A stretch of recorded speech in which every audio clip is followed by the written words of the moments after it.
ಧರ್ಮ ಮತ್ತು ಭಕ್ತಿಯ ಹೆಸರಿನಲ್ಲಿ ನಾವು ಮಾಡುವ ಕೆಲಸಗಳು ಪರಿಸರದ ಮೇಲೆ ಎಂತಹ ಭೀಕರ ಪರಿಣಾಮ ಬೀರುತ್ತವೆ ಎಂಬುದಕ್ಕೆ ಈ ಘಟನೆಯೇ ಸಾಕ್ಷಿ. ನರ್ಮದಾ ನದಿಗೆ ಬರೋಬ್ಬರಿ 11,000 ಲೀಟರ್ ಹಾಲನ್ನು ಸುರಿಯಲಾಗಿದೆ. ಇದನ್ನ ಪುಣ್ಯದ ಕೆಲಸ ಎಂದು ಹಲವರು ಭಾವಿಸಬಹುದು.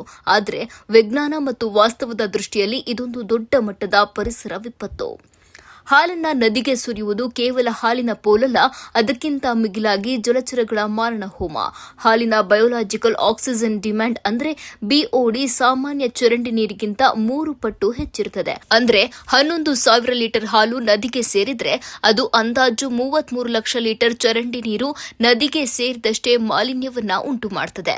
ಇದು ನೀರಿನಲ್ಲಿರುವ ಆಮ್ಲಜನಕವನ್ನ ಸಂಪೂರ್ಣವಾಗಿ ಹೀರಿಕೊಳ್ಳೋದ್ರಿಂದ ಮೀನುಗಳು ಮತ್ತು ಇತರ ಜಲಚರಗಳು ಉಸಿರುಗಟ್ಟು ಸಾಯುತ್ತವೆ.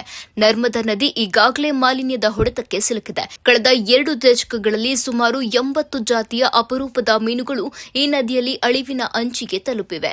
ಇಂತಹ ಸಂದರ್ಭದಲ್ಲಿ ಸಾವಿರಾರು ಲೀಟರ್ ಹಾಲನ್ನು ಸುರಿಯುವುದು ನದಿಯ ಪರಿಸರ ವ್ಯವಸ್ಥೆಗೆ ಚೇತರಿಸಿಕೊಳ್ಳಲಾಗದಷ್ಟು ಆಘಾತ ನೀಡುತ್ತದೆ. ಇದೇ ರೀತಿಯ ಘಟನೆ ಬ್ರಿಟನ್ನಲ್ಲಿ ನಡೆದಾಗ ಅಲ್ಲಿನ ಸರ್ಕಾರ ಹೇಗೆ ಸ್ಪಂದಿಸಿತು ನೋಡಿ. ಅಲ್ಲಿನ ಡೇರಿ ಫಾರ್ಮ್ ಒಂದರಿಂದ ಆಕಸ್ಮಿಕವಾಗಿ 8,000 ಲೀಟರ್ ಹಾಲು ನದಿಗೆ ಸೇರಿದಾಗ ಅಲ್ಲಿನ ಪರಿಸರ ಸಂಸ್ಥೆ ತಕ್ಷಣವೇ ತಾತ್ಕಾಲಿಕ ಅಣೆಕಟ್ಟು ನಿರ್ಮಿಸಿ ಆ ಹಾಲನ್ನ ಹೊರತೆಗೆಯಲು ಕಾರ್ಯಾಚರಣೆ ನಡೆಸಿತು.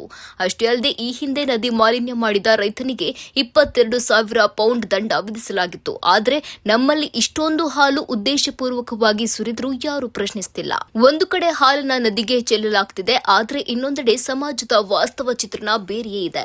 ಇತ್ತೀಚಿನ ವರದಿಗಳ ಪ್ರಕಾರ ಕೆಲವು ಸರ್ಕಾರಿ ಶಾಲೆಗಳಲ್ಲಿ ಮಕ್ಕಳಿಗೆ ನೀಡುವ ಮಿಡ್ ಡೇ ಮೀಲ್ನಲ್ಲಿ ಹಾಲಿನ ಕೊರತೆ ಇದೆ.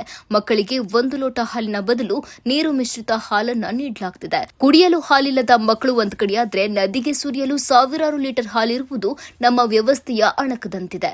ಅಂಧವಿಶ್ವಾಸ, ಭಕ್ತಿಯ ಹೆಸರಿನಲ್ಲಿ ನದಿಗಳನ್ನ ಕಲುಷಿತಗೊಳಿಸುವುದನ್ನ ಮತ್ತು ಅಮೂಲ್ಯವಾದ ಆಹಾರವನ್ನ ಪೋಲು ಮಾಡುವುದು ಎಷ್ಟರ ಮಟ್ಟಿಗೆ ಸರಿ? ಭಕ್ತಿ ಇರಲಿ, ಆದರೆ ಅದು ಪರಿಸರಕ್ಕೆ ಮತ್ತು ಸಮಾಜಕ್ಕೆ ಮಾರಕವಾಗಬಾರದು. ನಾವು ಬದಲಾಗದಿದ್ರೆ ಮುಂದಿನ ಪೀಳಿಗೆಗೆ ಶುದ್ಧ ನೀರು ಮತ್ತು ಸುಸ್ಥಿರ ಪರಿಸರವನ್ನ ನೀಡುವುದು ಅಸಾಧ್ಯ.